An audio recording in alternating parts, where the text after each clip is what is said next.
우리 함께 보실 하나님의 말씀은 신약성경 에베소서 5장 3절부터 5절까지의 말씀입니다. 음행과 온갖 더러운 것과 탐욕은 너희 중에서 그 이름조차도 부르지 말라. 이는 성도에게 마땅한 바니라. 누추함과 어리석은 말이나 희롱의 말이 마땅치 아니하니 오히려 감사하는 말을 하라.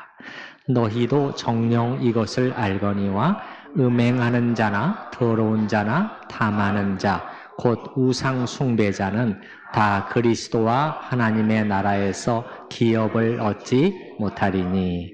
아멘. 우리가 잘 아는 종교개혁자 칼빈은 그가 목회하던 교회에서 쫓겨난 적이 있었어요. 예.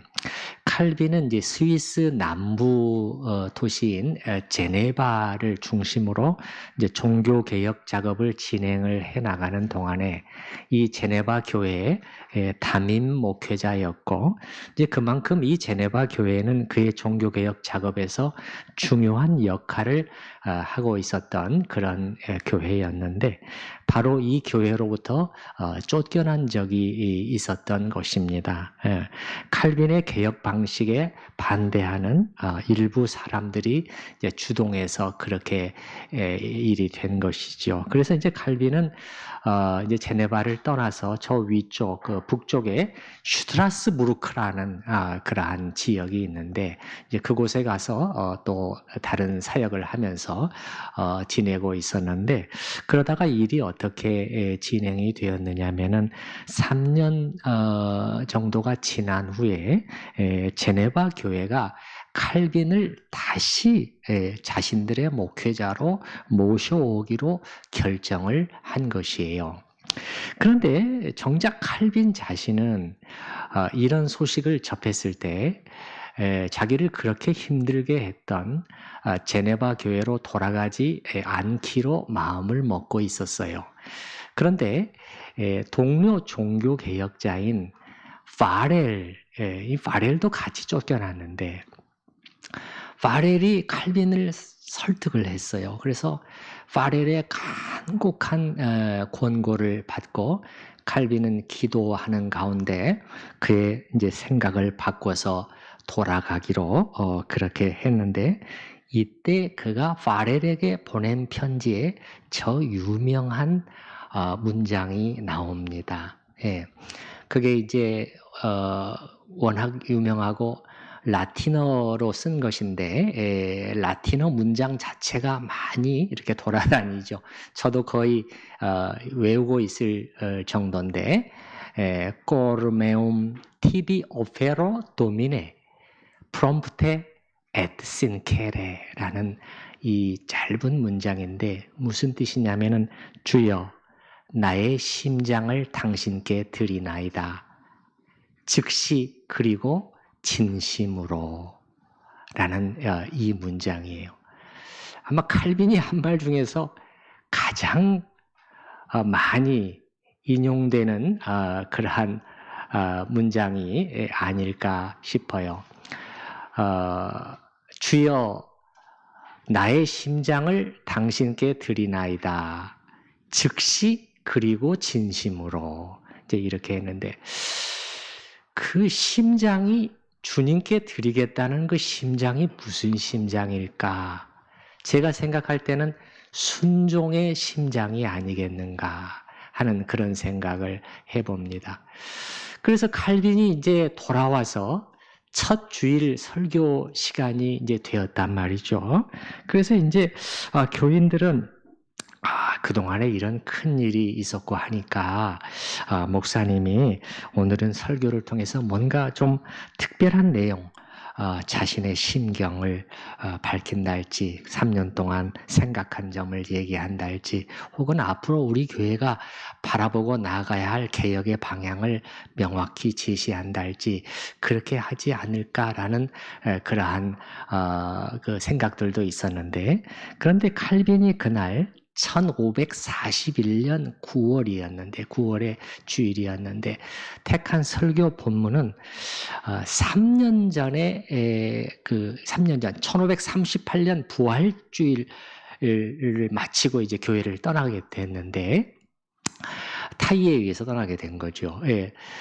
했던 이제 성경 어느 한 권을 택해서 쭉 해다가 이제 거기서 딱 끝났는데, 예, 칼빈이 3년 후에 돌아와서, 바로 그 본문에 이어서 그 다음 성경 본문을, 설교를, 했던 것입니다. 이 말은, 그만큼 칼빈이 연속 강해 설교를 중시했다는 것을 이것을 통해서 우리는 먼저 알 수가 있어요. 물론 어떤 특별한 교리 설교나 주제 설교도 필요할 때는 했지만은 칼빈은 보통 성경 한 권을 택해서 순서를 따라서 쭉 설교하는 연속 강해 설교를 일반적으로 했어요. 그래서 그만큼 이것을 중시했다는 것을 알 수가 있고, 또 이렇게 순서를 따라서 진행하는 성경 본문을 통해서 하나님께서 자신과 그리고 교회 성도들에게 필요한 말씀을 하신다는 확신이 있었기 때문에 무려 3년의 간격이 있었지만 또 본문을 이어서 설교하지 않았나 싶습니다. 저는 칼빈을 흉내내는 것은 아니지만 3년도 아닌 이제 3개월을 잠시 비었다가 온 것이고, 당연히 지난번 마지막으로 했던 에베소서 설교 본문에 이어서 오늘 말씀을 상고하고자 합니다. 그리고 지난 3개월 동안 주님께서 저에게 가르쳐 주시고 보여주신 점들은 앞으로의 설교들을 해나가면서 자연스럽게 드러나지 않을까 그렇게 생각이 됩니다. 자, 우리 에베소서를 다시 한번, 여러분이 이제 잠깐 또 잊으셨을 수 있기 때문에 잠깐 다시 상기해 보십시다. 에베소서는 전반부와 후반부로 크게 대별이 된다.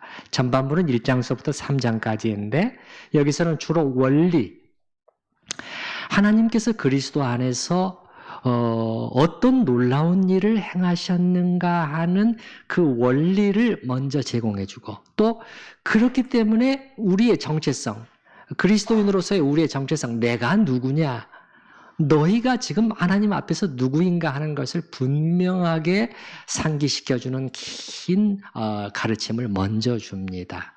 그리고 나서 비로소 4장 이후서부터는 그렇기 때문에, 그렇다면 우리가 어떻게 살아야 마땅하지, 당연하지 하는 그러한 실천적인 가르침이 이제 제공이 되는 것이 4장 이후예요. 그래서 이제 그 중에서 오늘 본문 5장 3절서부터 5절까지는 크게 3가지의 주제를 사도가 다루고 있는데, 첫 번째는 뭐죠? 성적인 부도덕에 대한 경계요. 두 번째는 신자의 언어 생활에 대한 가르침이요.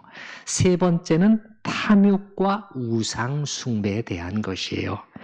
앞에 2가지는 전에 했고, 오늘은 나머지 3번째 탐욕에 대해서 같이 생각해 보려고 합니다. 그런데 여러분, 오늘 설교 제목에도 있지만은 이 탐욕, 따라서 해보십시다. 탐욕. 이 탐욕이 이 문제가 되는 것은 사도가 이것을 우상 숭배와 연결시키고 있다는 점이에요. 이 점을 놓치면 오늘 본문에서 매우 중요한 부분을 우리가 놓쳐버리는 것이에요. 자, 정말 그런지 다시 한번 확인을 해보십시다. 5절을 한번 보십시다. 5절. 너희도 정녕 이것을 알거니와, 그 다음에 이제 3가지 부류의 사람들을 나열하고 있어요. 첫 번째는 음행하는 자, 두 번째는 더러운 자, 세 번째는 탐하는 자, 이렇게 하고 있죠. 그 다음에 탐하는 자 다음에 곧 우상 숭배자는 이렇게 나오잖아요. 그러면 곧 우상 숭배자는 이게 어디 걸리는 것이냐? 앞에 셋에 다 걸리는 게 아니에요. 헬라어는 이제 구문상 정확하게 구별이 되는데요. 3번째에만 걸리는 것입니다. 그래서 탐하는 자, 곧 우상 숭배자는 이렇게 이어지고 있는 것입니다. 그래서 이 우상 숭배가 나오고 있단 말이에요.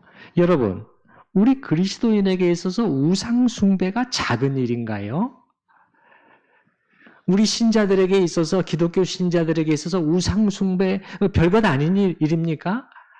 아니죠. 예, 정반대죠. 예.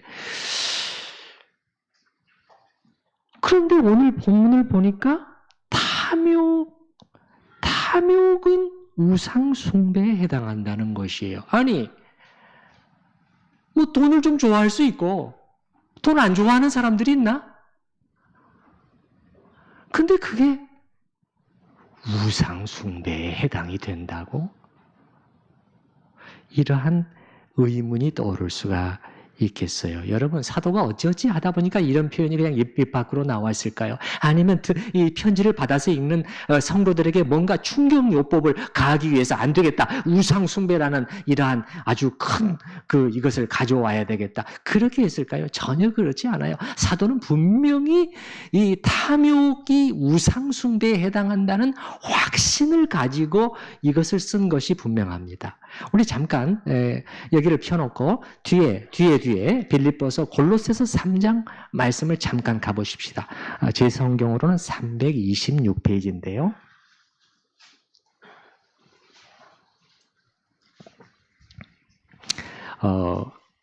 이렇게 설교를 하다가 다른 본문을 잠깐 찾아보는 일이 있을 때는 여러분이 항상 원래의 본문을 다시 돌아올 수 있도록 표시를 늘 해주시기 바랍니다. 제가 말씀을 따로 안 드리더라도요. 자, 5절 말씀을 보시게 되면 그러므로 땅에 있는 지체를 죽이라. 곧 음란과 부정과 사욕과 악한 정욕과 탐심이니. 그 다음 문장을 읽어보십시다. 탐심은 우상 숭배니라. 이 탐심이라는 단어가 조금 전에 에베소서에는 탐욕이라고 되어 있는데 똑같은 단어입니다. 똑같은 헬라어 단어예요. 탐심은 우상 숭배다. 여러분, 여기서 뭐 더할 것이 있고 더하거나 뺄 것이 있습니까, 여러분? 탐심은 우상 숭배다. 모호하지가 않아요. 사도는 분명한 확신을 가지고 성령의 감동 속에서 이 문장들을 기록했음이 분명합니다. 그렇다면 우리가 하나님의 말씀을 가볍게 여기지 않는 우리로서는 이 말씀을 다시 한번 들여다봐야 되겠죠. 도대체 이게 무슨 뜻이지? 이렇게 이제 파고 들어갈 필요가 있는 것이에요. 그리고 골로새서 3장 6절에 보게 되면 그 다음에 덧붙이잖아요. 이것들로 말미암아 5절에 나열되어 있는 여러 가지로 말미암아 하나님의 진노가 임하느니라. 자, 여러분, 에베소서 본문으로 다시 돌아와 보십시다. 이제 이렇게 골로새서에서도 분명하게 사도가 그 부분을 설명하고 있고, 에베소서에서는 탐욕이라는 단어가 2번 나오는데요. 몇 절 나옵니까? 에베소서 5장에서 3절에 먼저 나오죠. 탐욕이 나오고, 그 다음에 5절에 다시 또 탐내는 것에 대해서 말씀을 하는데, 이제 5절에서는 이제 더 강하게 이걸 설명하고 있단 말이에요. 3절에서는 탐욕만 딱 이렇게 던져놨는데 5절에서는 더 강하게. 그래서 여기 5절의 이 문장을 읽어보게 되면요, 여기 5절의 중간 정도에 보시게 되면 탐하는 자 곧 우상 숭배자는 다 그리스도와 이렇게 되어 있잖아요. 여기서 이 헬라어 문장을 사도가 쓸 때 여기서 잠깐 한호흡 멈추는 느낌을 받아요. 그래서 이제 이런 느낌을 받는 거죠. 그러니까 이렇게 사도가 써나가는 거예요. 5절에 너희도 정녕 이것을 알거니와 음행하는 자나 더러운 자나 탐하는 자. 그 다음에 여기서 쉼표를 찍는 거예요. 탐하는 자, 그 사람은 우상 숭배자인데, 이 말을 딱 덧붙이는 거예요. 그냥 넘어가지 않고 그 사람은 우상 숭배자인 것인데, 그리고서는 그들은 이러이러하게 나머지 문장이 이어지는 것이죠. 우리가 알다시피 우상숭배는 하나님이 가장 싫어하시는 일 중에 하나이죠. 이 문제가 얼마나 중요한가 하면은 십계명의 맨 앞에 계명들에 하나님께서 이 부분을 거론하고 계시죠. 맞습니까? 예, 우리 한번 잠깐 성경 찬송 맨 뒤를 여러분이 잠깐 보시면은 십계명을 잠깐 보시기 바랍니다. 우리 확인해 보십시다. 알고 있는 내용이지만은. 자, 십계명을 보게 되면 제1은 이렇게 되어 있죠. 제1은 같이 읽어볼까요? 너는 나 외에는 다른 신들을 내게 두지 말라. 하나님 외에 섬기는 다른 신이 뭐죠? 우상이죠. 그 우상을 두지 말라. 그 다음에 제2는 이렇게 돼요. 제2는 또 같이 읽어보십시다. 너를 위하여 새긴 우상을 만들지 말고 또 위로 하늘에 있는 것이나 아래로 땅에 있는 것이나 땅 아래 물속에 있는 것에 어떤 형상도 만들지 말며 그것들에게 절하지 말며 그것들을 섬기지 말라. 그것들에게 절하지 말라. 절하지 말라는 것은 워십이라는 의미가 있어요. 예배하지 말라는 것이에요. 경배하지 말고 그것들을 섬기지 말라. 우상을. 이렇게 십계명의 맨 앞에 중요하기 때문에 우상 문제는 그냥 넘어갈 수 있는 문제가 아니라는 것이에요. 그리고 우리가 잘 알다시피 이스라엘이라는 나라가 하나님께 버림받고 멸망하게 된 가장 중요한 이유 중에 하나가 바로 이 둘레 민족들이 섬기던 그러한 우상들을 받아들여서 섬기고 한 그런 이유 때문이었잖아요. 자, 이렇게도 우상 숭배는 하나님이 불쾌하시는 일임이 명백한데 그런데 오늘 본문에서는 그 많은 것들 중에서도 탐욕을 딱 집어내서 한 가지를 골라내서 우상 숭배와 직결시키고 있단 말이죠. 이제 이 문제 안으로 우리가 조금 더 들어가 보도록 하겠습니다. 두 가지 포인트를 살펴보는 것이 좋을 것 같아요. 첫 번째는 어떤 의미에서 탐욕이 우상숭배에 해당되는 것인가? 두 번째는 왜 이 탐욕이 그렇게 안 좋고 위험한 일이 되는가 하는 것을 생각해 보려고 해요. 먼저 그러기 전에 이 탐욕이라는 이 단어의 뜻을 분명히 하고 넘어갈 필요가 있는데 왜 그러냐면 어떤 사람들은 여기 이 에베소서 5장 3절서부터 5절에 나오는 탐욕이 성적인 탐욕을 가리킨다고 말하는 사람들이 있기 때문이에요. 생각보다 많은 학자들이 그렇게 설명을 하고 있는데요. 그 이유는 왜 그러냐면 문맥 때문에 그래요. 자, 문맥을 다시 한번 보시기 바랍니다. 여러분 5장 3절이 뭘로 시작하죠? 음행으로 시작하잖아요. 그래서 5장 3절서부터 5절까지의 중요한 주제가 음행이에요. 성적인 문제라고요.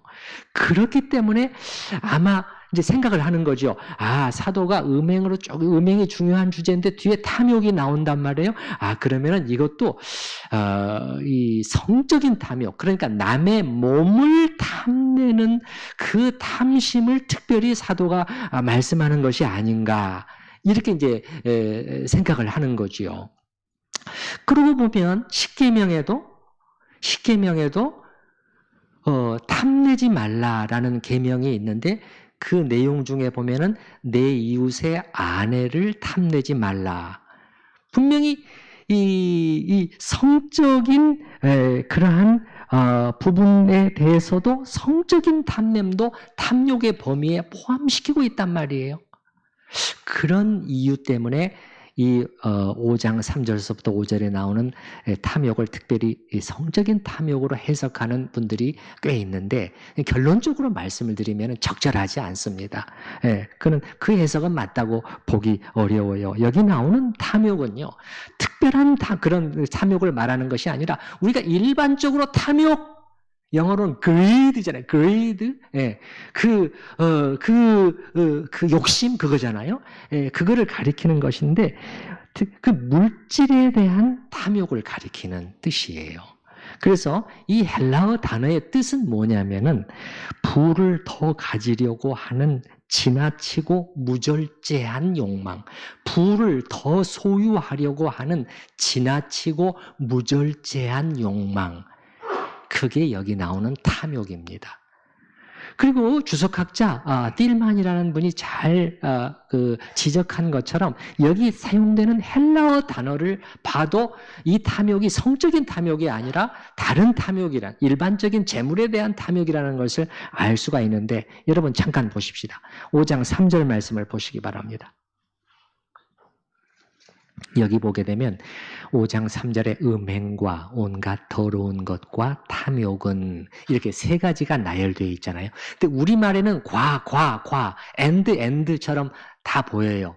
근데 원어에서는 달라져요. 그러니까 어떻게 달라지냐?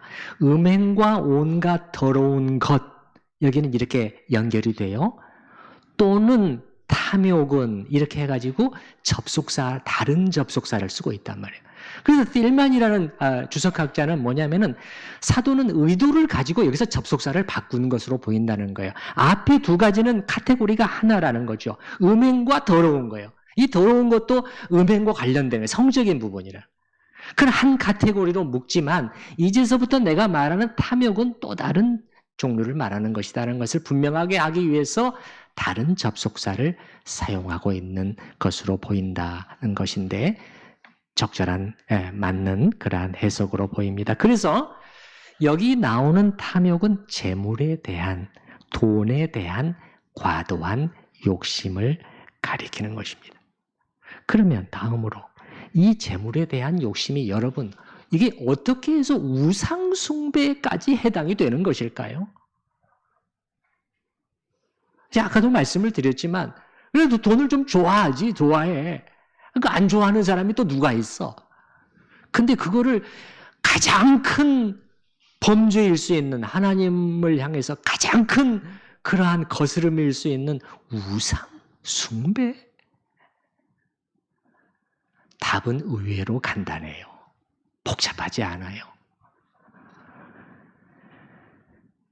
그것이 재물이나 돈이 나에게 하나님처럼 되어 있기 때문에 그런 것입니다. 내가 하나님을 섬기면서 보여야 할 바로 그 자세를 돈을 향해 보여주고 있다면 바로 설명을 해드리겠어요. 그렇다면 나는 돈이라는 다른 신을 섬기고 있지 않다고 어떻게 변명하거나 부인할 수 있을까요?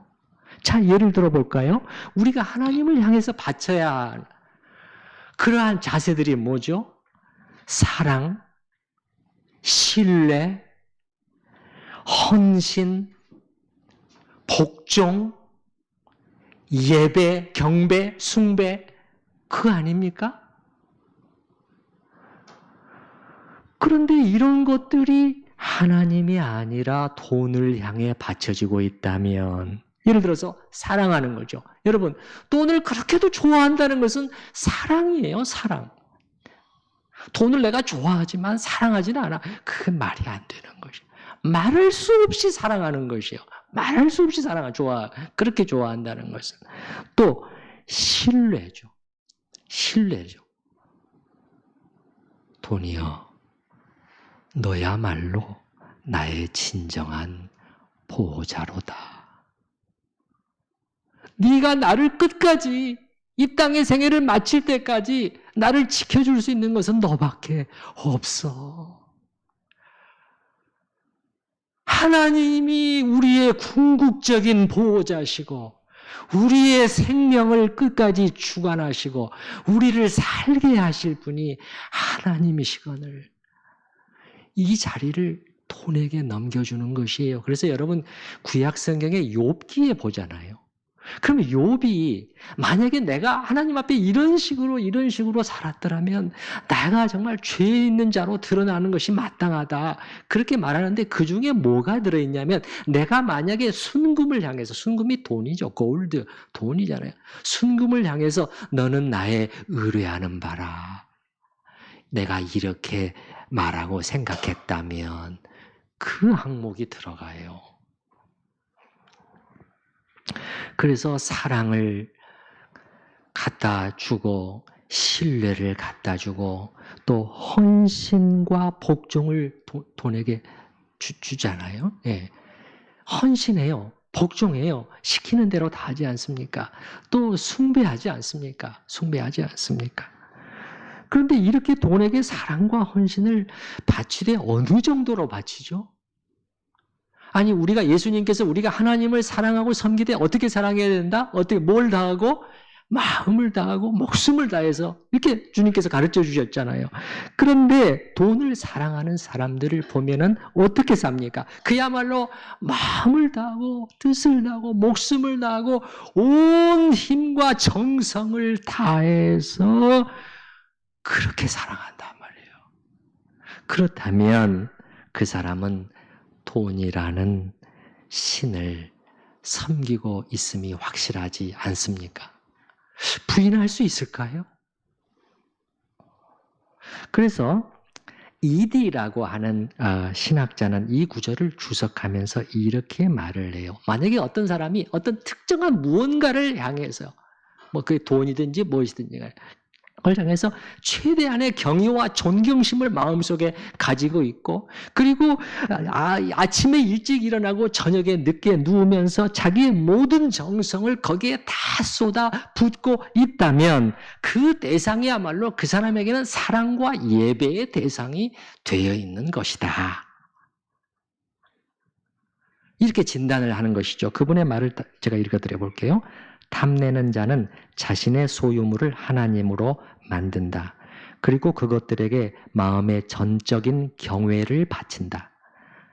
사랑과 예배가 그의 본성을 채우는 그 세계가 바로 그의 하나님이다. 왜냐하면 바로 그것을 위해 그가 일찍 일어나고 늦게 눕기 때문이다.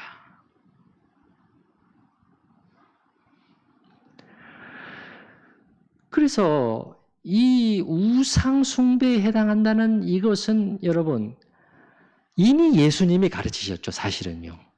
이미 너희가 두 주인을 섬길 수 없다 하면서 재물을 집어서 말씀하셨잖아요.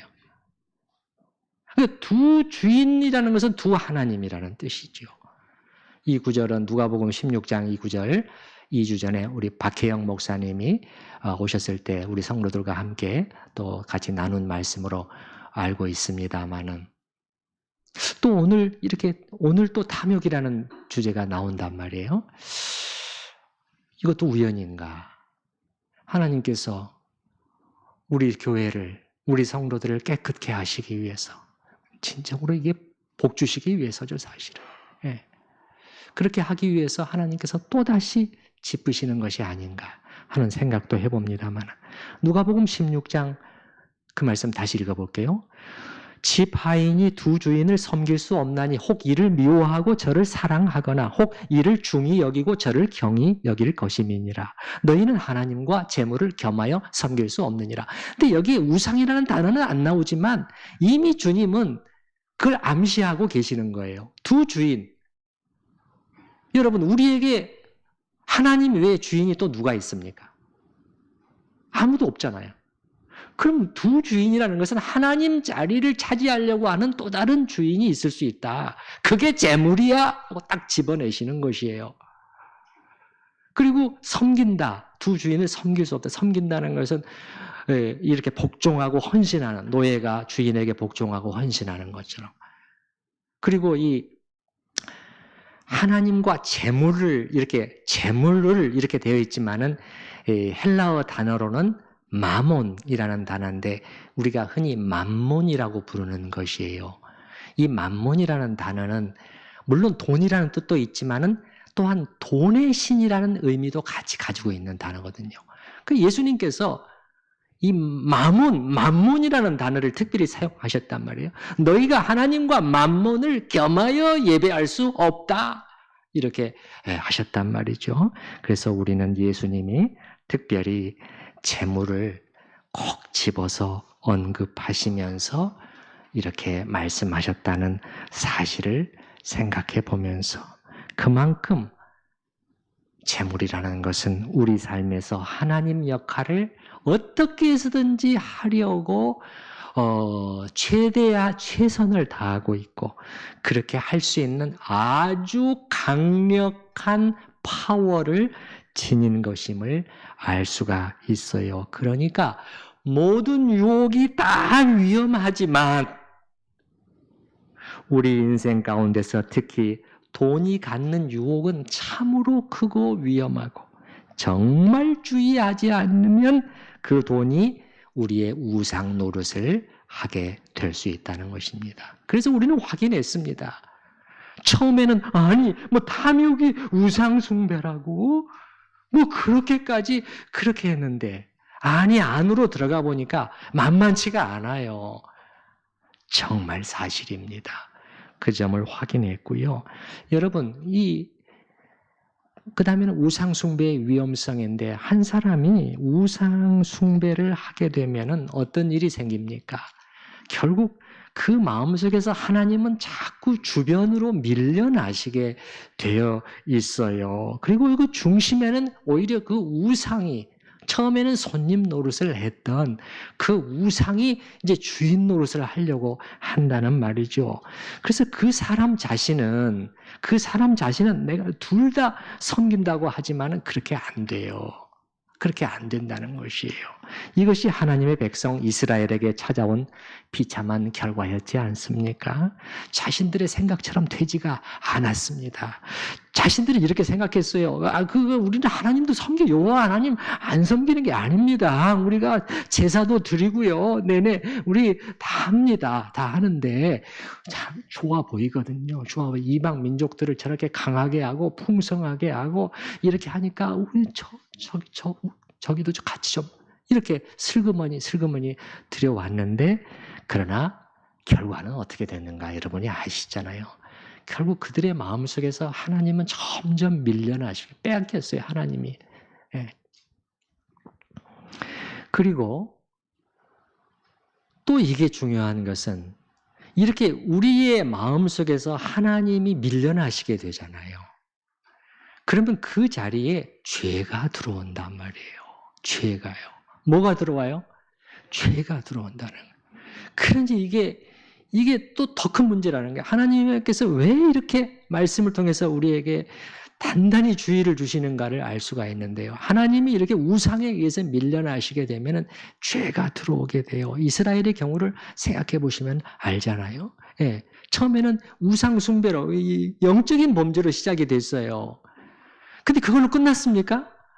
우상을 막 들여왔지만은 그들은 여전히 거룩한 성별된 백성으로 내가 거룩하니 너희도 거룩할지니라. 하나님께서 둘레 민족들의 온갖 잘못된 죄악으로부터 그들을 이렇게 구별해 내시는 그러한 삶이 계속 유지됐느냐는 거예요. 천만의 말씀입니다. 그렇지 않았어요. 온갖 윤리적인 그러한 범죄들, 인간관계들 파괴되고 차별하고 뇌물과 성적인 죄와 이런 것들이 바닥에 퍼져나갔고 결국 심판이 불가피할 지경까지 오게 되었던 것입니다. 우리 마음의 중심에서 하나님이 밀려나시면 그 자리에 죄가 들어올 수밖에 없는데 그렇기 때문에 우리가 하나님을 중심에 좌정하시도록 몸부림치는 것이 굉장히 중요하단 말이죠. 그 어떤 것보다도 더 우선적으로 우리가 마음과 시간과 에너지를 쏟아야 될 것이 바로 이 사실이거든요. 예. 신약 성경에서도 보면은 이 사실을 어느 정도 잘 설명해 주고 있는데 우리가 잘 아는 디모데전서 6장에 보게 되면은 돈을 사랑함이 무엇의 뿌리가 된다고 하지요? 일만 악이에요. 그러니까 원어에는 모든 악에 이렇게 되냐. 모든 악. 돈을 사랑하는 거하고 이 죄에 빠지는 거하고 무슨 상관이 있단 말입니까? 그렇지 않다는 거예요. 이게 모든 악의 뿌리가 되는 그런 역할을 한다는 것이죠. 여러분이 만약에 굳이 부자가 되려고 하지도 않는데도 그냥 어떻게 그냥 하나님이 많이 많이 주시면 부자로 사십시오. 그 대신에 잘 써야 되겠죠. 예, 잘 써야 되겠죠. 왜냐하면 우리는 이제 청직이라고 하잖아요. 청직이. 청직의 뜻은 무슨 뜻이죠? 맡은 자라는 뜻이잖아요. 따라서 해보십시다. 맡은 자. 그러니까 이제 하나님이 맡기신 것이에요. 이제 이 사람한테는 이만큼, 또 저 사람한테는 저만큼 맡기신 것이죠. 어떻게 쓰나 보려고 맡기시는 것이에요. 예. 그래서 맡은 자로서 물질을 잘 쓰는 사람을 예수님은 뭐라고 부르셨죠? 하늘에 보물을 쌓아두는 자다. 그렇게 말씀을 하셨죠. 마태복음 6장에 보면은.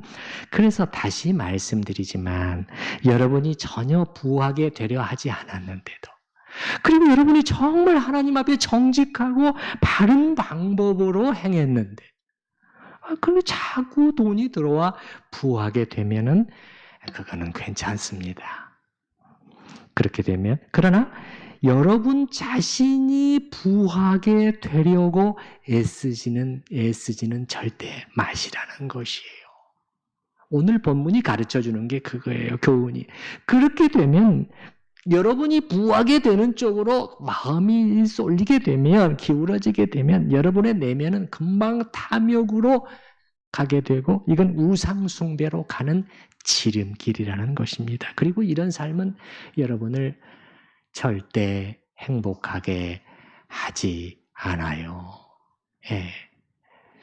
여러 가지 걱정과 근심과 불안이 돈과 함께 옮겨 다닙니다. 이걸 많이 가졌어도 지켜야 되고, 더 불리고 싶고, 또 비교를 해가지고 더 많은 소유를 자꾸 욕망하게 되는 그런 쪽으로 가게 되고, 그래서 디모데전서 6장 10절에 있는 말씀대로 이렇게 되는 거죠. 돈을 탐내는 자들은, 이게 탐욕이잖아요. 오늘 미혹을 받아 믿음에서 떠나 많은 근심으로써 자기를 찔렀도다. 믿음에서 멀어지게 만들어요. 믿음으로 가까이 오게 만들지 않아요. 예. 그리고 많은 근심으로 자기가 자기를 찌르는 선택을 하다가 인생의 종언을 고하게 되는 것이지요. 불행하게 만듭니다. 행복하게 만들어주겠다는 막대 사탕을 제시했지만 끝은 그러지 않아요. 끝은 그러지 않아요. 여러분이 임종을 맞이해서 내가 돈을 더 조금이라도 많이 모아둘 걸, 더 많이 벌 걸, 그렇게 후회하는 분은 없잖아요. 그렇게 후회하는 분은 없잖아요. 오히려 관계와 그 속에서 어떻게 내가 했는가, 그걸 많이 후회하잖아요. 사탄이, 우리의 원수가 어떻게 인간을 속이고 이 많은 인생들을 파멸로 몰아가고 있는지 눈을 크게 뜨고 보지 않으면 당합니다.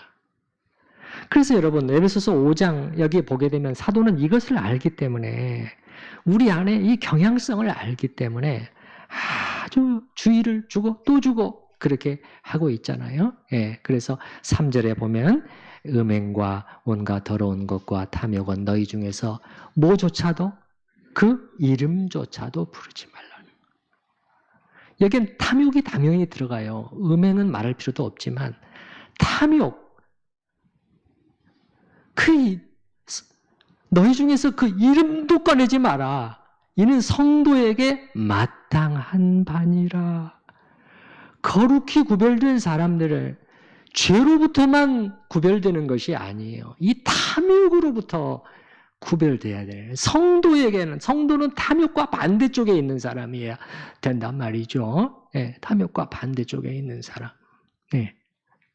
그래서 교회 안에서 교제하면서 부동산 얘기 이런 거 아닙니다.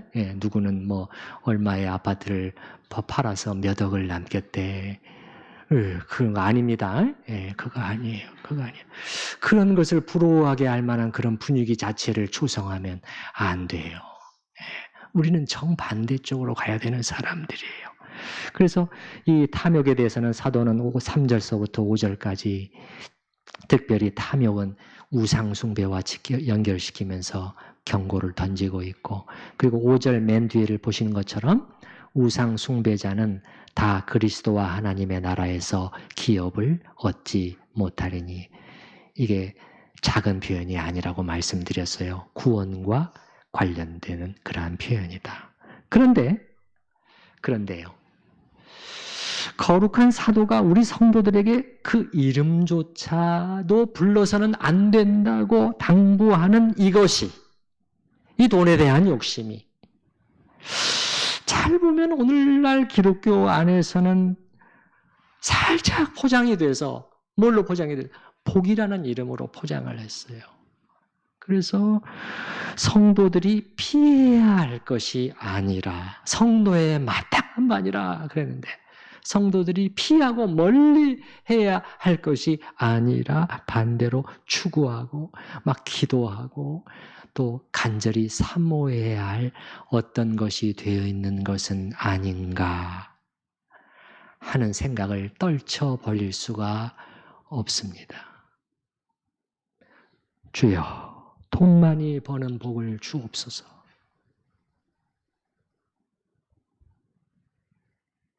이런 기도가 얼마나 잘못되어 있는지 오늘 본문 말씀을 통해서 우리가 분명히 하자는 것입니다.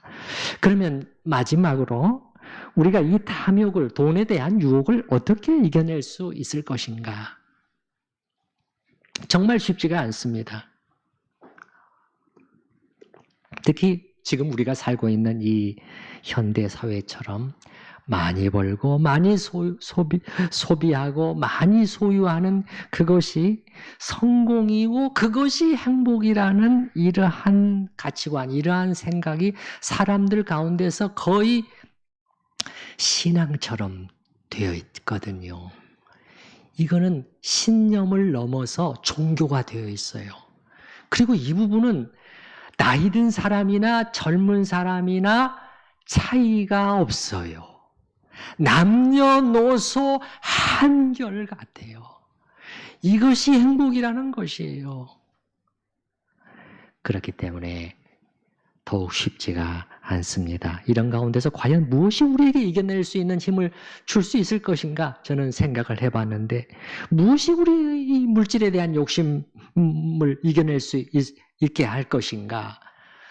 저는 역시 하나님의 말씀이라고 생각을 해요. 그냥 여러분이 뻔한 이야기라고 넘어가지 마시고요. 차분히 성경을 읽어나가면서 여러분이 순서를 따라서 읽어나갈 때 하나님의 말씀이 자주 이 부분을 언급을 해요. 중요하기 때문에. 그러면 거기서 그냥 빨리 넘어가 버리지 말고 차분히 생각을 해야 돼요. 예, 이 기록된 말씀을 통해서 하나님은 지금 내게 무슨 말씀을 하고 계시는지 정확히 파악을 해야 돼요. 정확히. 그리고 곱씹어야 돼요. 예, 그래야 이 말씀을 통해서 성령께서 음성을 들려주시게 되는데요. 자, 한 가지 말씀만 제가 한번 상기시켜 드려 보겠습니다. 히브리서 13장 5절 말씀. 또 뻔한 말씀이라고 생각하지 마세요. 제발 부탁드려요. 제발 부탁드려요. 예. 제가 그렇게 생각하지 않는데, 예. 여러분이 그렇게 생각하시면 안 되죠. 성경을 그렇게 많이 읽는 저도 함부로 생각하지 않아요.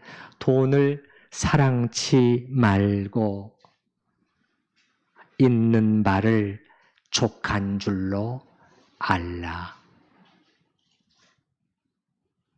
뭘 말씀하시는 거죠? 돈을 사랑치 말고, 탐욕이잖아요, 오늘. 그거 하지 말. 그럼 어떻게 이길 것이냐? 어떻게 이길 것이냐? 있는 바를 족한 줄로 알 때. 그게 중요한 한 가지 키라는 것입니다. 그렇게 하지 않으면 탐욕은 절대 줄어들지 않아요. 여러분, 우리나라 오래된 전래 동화에 옛날에 우리 초등학교 교과서에서 그 봤던 할머니, 금붕어와 할머니 얘기 혹시 기억하고 계시는 분들 계시는지 모르겠어요. 예. 그렇죠? 바닷가에서 할아버지와 할머니가 아주 가난하게 살았는데 어느 날 이 특이하게 생긴 금붕어가 그물에 잡혀왔단 말이죠. 근데 그 금붕어가 말을 하더라. 이게 다 동화예요, 동화. 예. 사실 저는 이 바다 용왕의 아들인데 저를 살려주시면 이 은혜를 잊지 않겠습니다. 그래서 이제 할아버지가 불쌍해서 풀어주고 왔다. 할머니한테 혼났죠. 아니, 그러면 이 깨진 물동이 하나라도 새 걸로 바꿔달라고 그렇게 얘기를 하지 그냥 왔냐. 그래가지고 이제 또 할아버지가 가서 또 요구를 하면은 또 금붕어가 소원을 들어주고. 처음에는 물동이 하나로 소박한 것으로 시작이 됐어요. 근데 나중에는 큰 부자가 되게 해달라. 급기야는 그 나라의 왕이 되게 해달라. 할머니가 왕이 됐는데 할아버지는 또 쫓아내서 할아버지는 바닷가에서 여전히 물고기 잡으면서 살았다. 뭐 그런 것도 나오고 그러는데 그러다가 이제 할머니의 욕심이 여기까지 찬 거죠. 그래서 할아버지를 통해서 요구사항을 전달하기를 바다와 육지를 다 다스리는 왕 중의 왕이 되고 싶다. 예, 그 용왕의 자리까지 탐낸 거죠. 그러니까 할아버지로부터 그 요구를 들은 금붕어는 이번에는 슬픈 표정으로 있다가 아무 대답 없이 물속으로 다시 들어가 버렸다. 할아버지가 집에 와보니까 쓰러져가는 옛날에 그 오두막 집에 깨진 물동이가 있고 그 옆에 할머니가 망연한 표정으로 앉아 있었다는 얘기 옳습니다. 이 동화의 교훈은 인간의 욕심은 절대 스스로 줄어들지 않는다는 것이죠. 끝이 없다. 그러나 조심해라. 과하게 욕심 부리다간 쫄딱 망한다. 오늘 본문은 다시 한번 정리해 드립니다. 탐욕은 다스리지 않으면 탐욕을 다스려야 돼요. 이 탐욕을 자꾸 채워주려고 하지 마시라는 거예요. 이게 틀렸어요. 이 방법이 틀렸어요. 이게 성경의 방법이 아니에요. 그 절대 채워지지 않고 무적행처럼 그 욕심을 키워갈 것이요. 그렇게 해서 그 사람을 파괴시켜 간다는 것이에요. 그러므로 우리는 지금의 주신 소유에 만족하는 법을 반대로 훈련하지 않으면 안 된다는 그 교훈을 우리가 얻을 수 있습니다. 우리가 히브리서 13장 말씀 한 구절만 상기시켜 드렸습니다만 그 외에도 얼마나 많은지 예를 들어서 한 구절만 읽어만 드릴게요. 야고보서의 말씀. 부한 자, 이런 말이에요. 부한 자는 자기의 낮아짐을 자랑할지니 이는 그가 풀의 꽃과 같이 지나감이라. 해가 돋고 뜨거운 바람이 불어 풀을 말리면 꽃이 떨어져 그 모양의 아름다움이 없어지나니 부한 자도 그 행하는 일에 이와 같이 쇠잔하리라. 저는 누구의 말도 또 저의 경험도 믿지 않습니다. 저는 하나님의 말씀에 저의 믿음을 다 실을 뿐이에요. 아멘. 주님 알겠습니다. 부한 자도 그 행하는 일에 이와 같이 쇠잔하고 말 것이다. 우리의 물질 생활과 관련된 이런 성경의 말씀들 여러분 그냥 대충 읽고 넘어가지 마시고 그 속에 담긴 뜻을 잘 이렇게 음미하고 이게 파올리고 음미해 보면서 진지하게 생각하시기를 부탁드립니다. 그리고 하나님은 경제 생활에 대해서 지금 나와 우리 가정에게 무슨 말씀을 하시는 것인가? 돈을 우상으로 섬기지 않게 되려면 어떻게 해야 하는가? 이렇게 할 때 우리는 비로소 이 돈에 미쳐 돌아가고 있는 이 세상 속에서 잘못하면 우리도 같이 미칠 수밖에 없는 그러한 속에 살고 있는데, 그 속에서 우리는 이 세상의 탕류를 거슬러 올라가면서 하나님의 자녀로 살아갈 수 있는 영적인 힘을 말씀과 성령을 통해서 얻게 될 수 있을 줄로 믿습니다. 우리 들은 말씀을 생각을 하면서 같이 기도하는 시간을 갖도록 하겠습니다.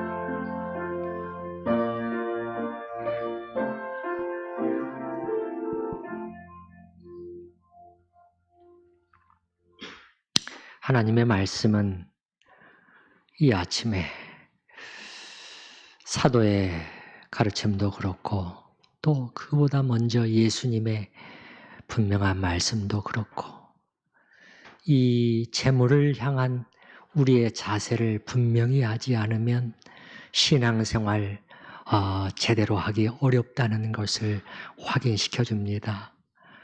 이 탐욕을 다스리지 아니하고 이 속에서 스물스물 올라오고 있는 그 은밀한 욕망, 그것을 처리하지 않으면 어디까지 갈 수 있는 것인지, 하나님의 말씀은 탐심은 우상 숭배니라, 우리가 도저히 바꿀 수 없는 선명한 말씀으로 우리에게 경계를 던져주고 있습니다. 그것이 얼마든지 우리의 또 다른 하나님 노릇을 은밀하게 할 수 있다는 것을, 그리고 그것이 어떻게 파괴적인 결과를 가져올 수 있다는 것을 주님 말씀을 통해서 확인했사오니, 주님, 저희가 이 부분을 작게 여기지 않게 하시고 기도하기 시작하게 하여 주시옵소서. 필요하다면 결단하게 하여 주시옵소서. 주님, 우리가 이 세상을 살아가면서 참으로 물질이 필요하고 때로는 쪼들리고 그것 때문에 힘드는 순간들이 있다는 것을 주님께서 알고 계십니다. 주여 도와주시옵소서. 주님, 참으로 주님의 말씀대로 살아가게 하시고 이런 것에 시험 들지 않게 하시며 주님께서 우리에게 주신 작은 것들에 만족할 수 있는 그러한 이 지혜를 저희가 배워 실천하게 하여 주시옵소서. 예수님의 이름으로 기도하옵나이다. 아멘. 찬송가 62장 함께 찬양하십니다.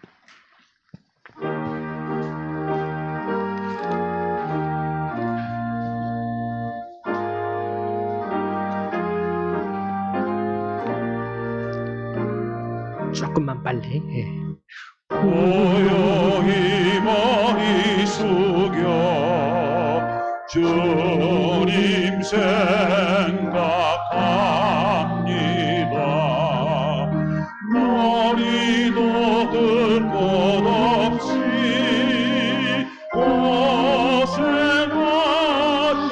내 소리 쉴 곳을 주시오니 깊이 감사합니다.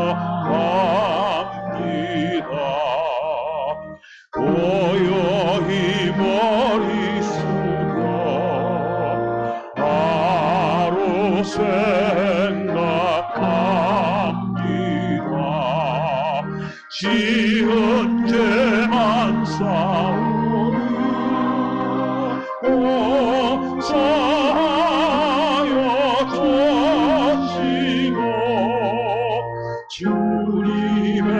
큰 정성에 편히 쉬게 하소서. 고요히 머리 숙여 이웃 생각합니다.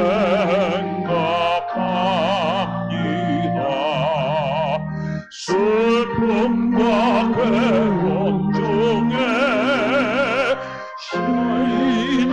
시달리는 사람들 하늘의 평강으로 고이 감싸 주소서. 고요히 머리 숙여 나를 생각합니다. 고난 몸 잠이 들어 깨어나지 못할 때 주님의 품 안에서 안식하게 하소서.